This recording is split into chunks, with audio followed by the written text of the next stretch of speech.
Are you ready? నువ్వు ఎటువంటి పరిస్థితుల్లో ఉన్నావో ఆయనకు తెలుసు. మన మొదటి పాయింట్, మనము ఎటువంటి పరిస్థితుల్లో ఉన్నామో ఆయనకు తెలుసు. ఏ ఆర్థిక ఇబ్బందులో ఉన్నావో ఆయనకి తెలుసు. బిడ్డల ఫీజు కట్టలేని ఏ పరిస్థితిలో ఉన్నావో ఆయనకి తెలుసు. నెట్ బ్యాలెన్స్లు ఏపించుకోలేకపోతున్నావే, ఎటువంటి పరిస్థితుల్లో ఉన్నావో ఆయనకి తెలుసు. ఇంటి అద్దె కట్టుకోలేకపోతున్నావే, ఎటువంటి పరిస్థితుల్లో ఉన్నావో ఆయనకి తెలుసు. ఏ ఆర్థిక ఇబ్బంది గుండా నువ్వు వెళ్తున్నావే, ఆ ఆర్థిక ఇబ్బంది గుండా వెళ్తున్నావు, ఎటువంటి పరిస్థితుల్లో ఉన్నావో ఆయనకి తెలుసు. మానసికంగా ఎలా నలిగిపోతున్నావో, బయటికి నువ్వు ఆనందంగా కనపడుతూ, బయటికి ఒక నిండు వ్యక్తిగా కనబడుతూ, బయటికి సమృద్ధి కలిగిన వ్యక్తిగా కనబడుతూ, ఈ రోజున అంతరంగములో వేదన పడుతున్నావే, నువ్వు ఎటువంటి పరిస్థితి గుండా వెళ్తున్నావో ఆయనకి తెలుసు. ఏలియా ఎటువంటి పరిస్థితి గుండా వెళ్తున్నాడో దేవాది దేవునికి తెలుసు. ఆహారము లేని స్థితి, నీళ్లు దొరకని స్థితి. ఎందుకంటే మంచైనా వర్షమైనా లేదు. ఈయన ఆజ్ఞాపించాడు, నేను చెప్పేదాకా వర్షమైనా మంచైనా పడదు. ఆహారం దొరకటం కష్టం, నీళ్లు దొరకటం కష్టం. ఎటువంటి పరిస్థితి గుండా వెళ్తున్నాడో దేవునికి తెలుసు. తద్వారా కెరీతు వాగులోనికి నడిపించి కాకోలముల ద్వారా ఆహారాన్ని ఇచ్చి పోషిస్తున్నాడు. ఈరోజు నాజరేయుడైన యేసయ్య నామములో నీ పరిస్థితిని తెలిసి నా దేవుడు వ్యత్యాసమైన వ్యక్తులను నిలబెట్టి నిన్నాయన పోషిస్తున్నాడు. నీకు అర్థం కావట్లా, ఈయన నాకు ఎలా ధనం పంపించాడే, ఈయన నాకు బియ్యం పంపించాడే, ఈయన నాకు ఇలా చేస్తున్నాడే కాదు. ఆ వ్యక్తి గొప్ప కాదు, ఆ వ్యక్తితో దేవుడు మాట్లాడి నిన్ను పోషింపచేస్తున్నాడు. Praise the lord. నువ్వు ఎటువంటి పరిస్థితిలో ఉన్నావో ఆయనకి తెలుసు. యోనా దేవుని మాటకు అవిధేయత చూపెట్టాడు. త్రిమింగళం కడుపులో ఉన్నాడు. ఇక మరణం తథ్యం, డెత్ ఈజ్ ఇన్విటబుల్. ఇక మరణిస్తాడంతే. కానీ ఆయన ఎటువంటి పరిస్థితిలో ఉన్నాడో ఆయనకి తెలుసు. దేవాది దేవుడు అనేది ఈ స్థితిలో కూడా నేను కృప చూపెట్టాలని ఆశిస్తున్నా. Praise the lord. ఆ యోనా మీద కృప చూపెట్టి నా దేవుడు అతన్ని బయటికి తీసుకురాగలిగాడు. కన్యక మరియా, ఆమె ఎటువంటి పరిస్థితిలో ఉన్నదో ఆయనకి తెలుసు. గాలికి వదిలేయలా. దేవుని మాట వింటున్న నువ్వు, దేవుని చిత్త ప్రకారం నడుస్తున్న నువ్వు, దేవుని ఆజ్ఞకు లోబడుతున్న నువ్వు, బాప్టిజం తీసుకున్న నువ్వు, తద్వారా దేవుని మాట వినడం వలన నువ్వు ఎలా అవమానపడుతున్నావో, జరగవలసినవి టైంలో జరక్క వేదన పడుతున్నావో, వాటన్నిటి విషయంలో నువ్వు ఎంత దుఃఖపడుతున్నావో, నువ్వు ఎటువంటి పరిస్థితి గుండా వెళ్తున్నావో ఆయనకి తెలుసు. దేవుని మాట వినడం వలన గాబ్రియేల్ దేవదూత వచ్చి కన్యక మరియతో ఏమందంటే, కన్యక మరియ, నీకు ఒక శుభవార్త తెలియపరచబోతున్నా. అదేంటి తెలుసా? నువ్వు గర్భము ధరించి కుమారుని కనేది, అతనికి ఇమ్మానుయేల్, దేవుడు మనకు తోడు, యేసు అని నామకరణం చేస్తావు. దేవుని మాటకు లోబడటం వలన ఆమెకి తెలుసు, ఒక కన్యక గర్భము ధరించిందంటే, పురుషుడు సహాయము లేకుండా, వివాహం జరగకుండా ఆమె గర్భం ధరించిందంటే సమాజం వాళ్ళు ఏమంటారు, అత్త మామ కుటుంబం వాళ్ళు ఏమంటారు, అమ్మ నాన్న కుటుంబం వాళ్ళు ఏమంటారు ఆమెకి తెలుసు.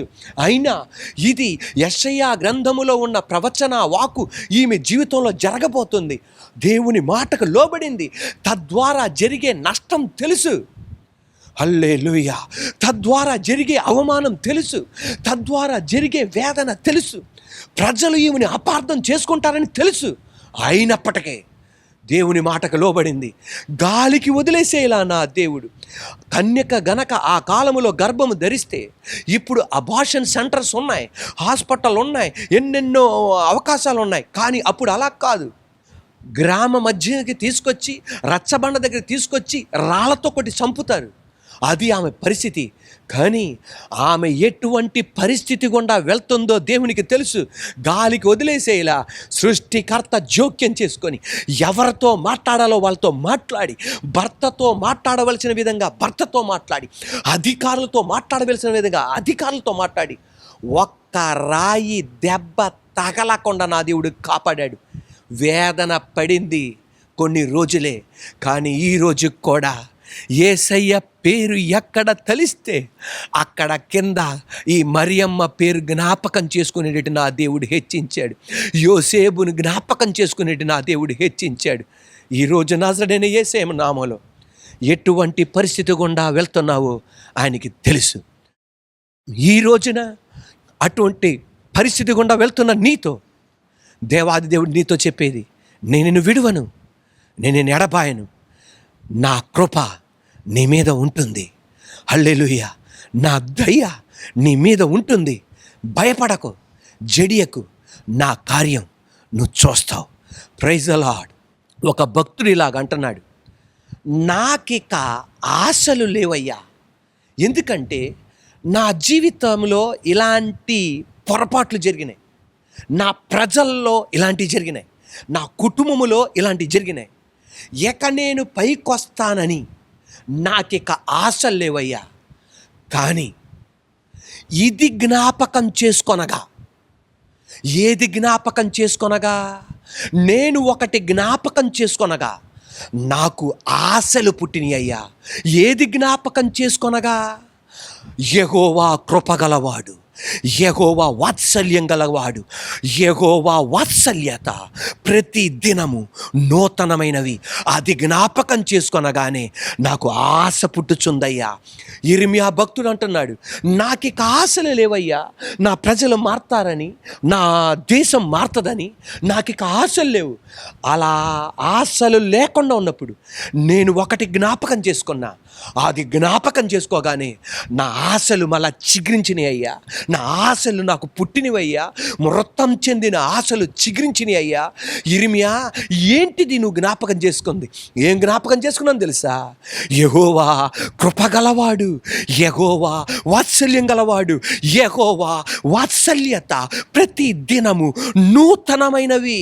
అంటే ఆయన కృప ఎలా ఆపరేట్ అవుతుందంటే, ఇదివరకు ఇంకొకరికి చూపెట్టాడే అలా కాదు. ఈ కృప ప్రతి నూతనమైనది.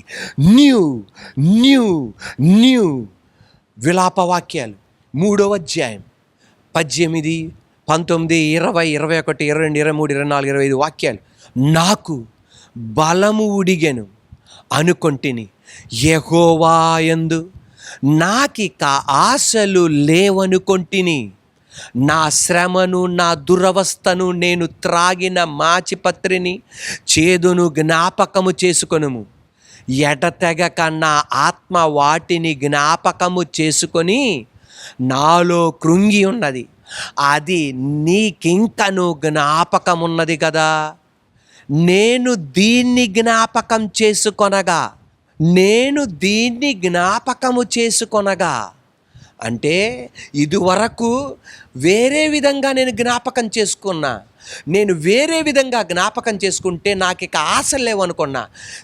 నేను 21వ వాక్యం, నేను దీన్ని జ్ఞాపకము చేసుకొనగా నాకు ఆశలు పుట్టుచున్నది. దేని జ్ఞాపకం చేసుకున్నావు ఇర్మియా? యెహోవా కృపగలవాడు, ఆయన వాత్సల్యత ఎడతెగక నిలుచున్నది గనుక మనము నిర్మూలము కాకున్న వారము. అనుదినము నూతనముగా ఆయనకు వాత్సల్యం పుట్టుచున్నది. నువ్వు ఎంతైనా నమ్మదగిన వాడవు. యెహోవా నా భాగమని నేను అనుకొనుచున్నాను. ఆయన యందు నేను నమ్మిక ఉంచుకొనుచున్నాను. తన్ను ఆశ్రయించు వారి ఎడల యెహోవా దయాళుడు, తన్ను వెదుకు వారి ఎడల ఆయన దయచూపువాడు. Praise the lord. హల్లెలూయా. ఇర్మియా అంటున్నాడు, ఆయన సన్నిధికి వచ్చి, అయ్యా నా మీద కృప చూపెట్టవా? నా వలన అవ్వట్లేదయ్యా, దయ చూపెట్టవా? ఖచ్చితంగా ఆయన దయ చూపెడతాడు, ఆయన కనికరం చూపెడతాడు.